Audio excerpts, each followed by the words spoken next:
had hoped our enemies would leave this planet, but it is not to be.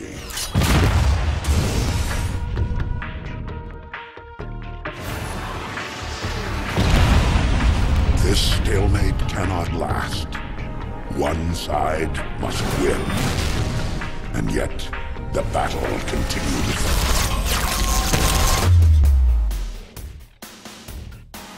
Giant transforming robots wielding powerful guns and fighting over the fate of the universe. Yes, the Transformers are rad, and they're back this summer on the big screen and retail shelves. Now, despite what you may expect from movie tie-in games, Transformers: Revenge of the Fallen is actually pretty darn fun. The game does a reasonably good job of capturing the power and excitement of the Transformers, though it's not without its problems.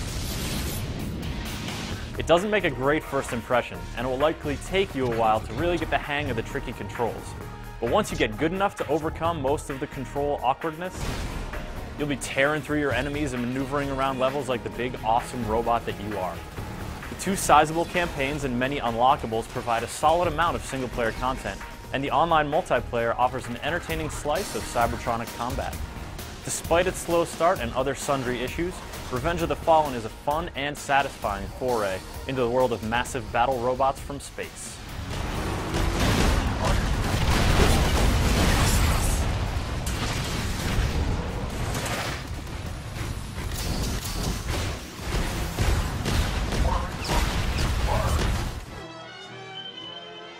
The Autobot threat appears to have been eliminated. It has been.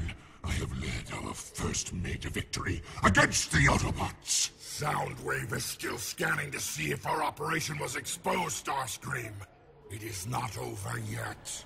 The game features 2 campaigns, Decepticon and Autobot, that loosely follow the plot of the movie. The Transformer models are faithfully represented, though the same can't really be said for the voice acting. While Megatron and Optimus Prime sound great, Well done, Autobots. others, like Starscream, are almost unintelligible. As you are terminated, Autobots, a new age begins.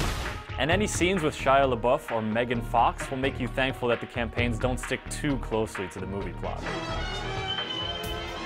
Missions are based in a few hot spots around the globe, and each spot generally features a few different maps.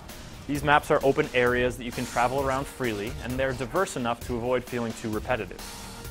The missions themselves charge you with a small variety of tasks that tread a little closer to repetition.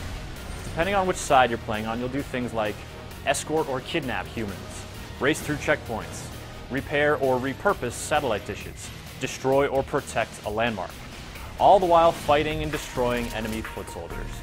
There are also a few big boss battles, but overall there isn't a lot of variety.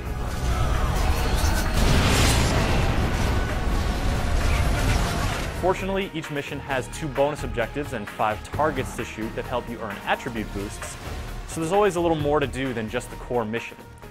Additionally, there are overarching objectives that unlock things like vintage paint jobs and episodes of the original cartoon show, as well as medals for your performance on each level. In the early going, all these ancillary objectives won't mean too much to you because you'll be busy getting the hang of the controls. Playing as a Transformer from the third-person view, you can switch between 3 different modes: Robot, Weapon, and Vehicle. In Robot mode, you can walk, jump, and melee attack. Pulling the left trigger will raise your guns and put you into Weapon mode. From here, you can strafe and fire away with your primary or secondary weapon. Each Autobot and Decepticon has a unique loadout, with weapons running the gamut from flamethrowers to sticky grenades to laser blasters to sniper rifles. Each also has a unique special ability that you can activate with the push of a button, though there are some parallels between the 2 factions. There's a Transformer of each alignment that can heal units around it, Just in time. My reserve power was almost depleted. but there's no Autobot equivalent to Megatron's deadly fusion arm cannon. That's in my way now. The unique loadouts give each Transformer specific strengths and weaknesses. While these are fun to experiment with in single player, online multiplayer is where their tactical depth really shines through. The third and final mode is both the most interesting and the most problematic. Vehicle mode transforms your character into a truck, a car, a jet, helicopter, whatever their unique vehicle form is. Transforming is as easy as pulling the right trigger, maneuvering is a bit more complicated. Whether you're going into or coming out of vehicle form, you have this kind of momentum, and directing this momentum through your transformation and predicting your exit vector is tricky to get the hang of, so you'll end up awkwardly turned around more than a few times. Pairing attacks or jumps with transformations to pull off advanced maneuvers is also tricky, but these abilities are some of the coolest things you can do in the game. In an advanced melee attack, you pop out of vehicle mode right into a nasty attack like some sort of belligerent jack-in-the-box. The advanced jump pops four-wheeled vehicles into a high jump and then can be chained together for some exhilarating and bizarre roof hopping. Autobots will also be near. Yet even beyond the initial awkwardness of learning the controls, you're still going to run into some movement hitches. Cars often get caught up on obstacles that you were previously able to drive over or through without a problem, making driving for extended periods a perilous proposition.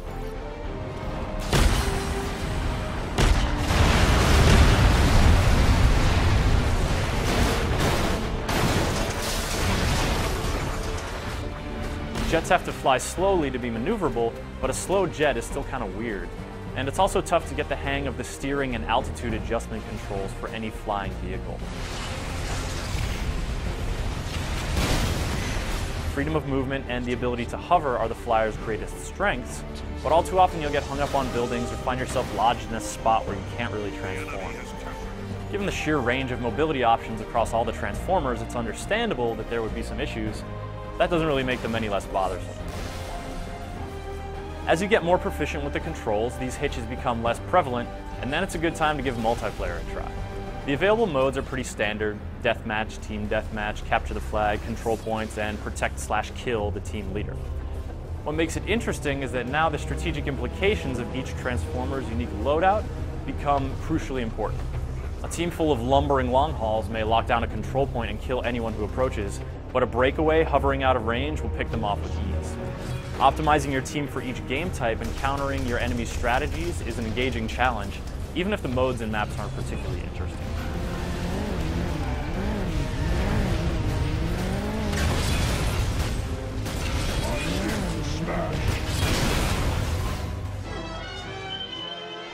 Revenge of the Fallen has some good stuff going for it, and it's a lot of fun once you've mastered the controls. Grappling your way through the initial awkwardness is kind of a drag, and some issues never really get better. Fortunately, you do get better, and by the time you've completed most of one campaign, you'll be able to achieve bonus objectives, shoot bonus targets, and still finish the mission with a great time.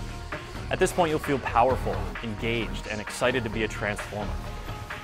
It may take a while to get there, but when you do, you'll be one happy alien, robot, car, jet thingy guy.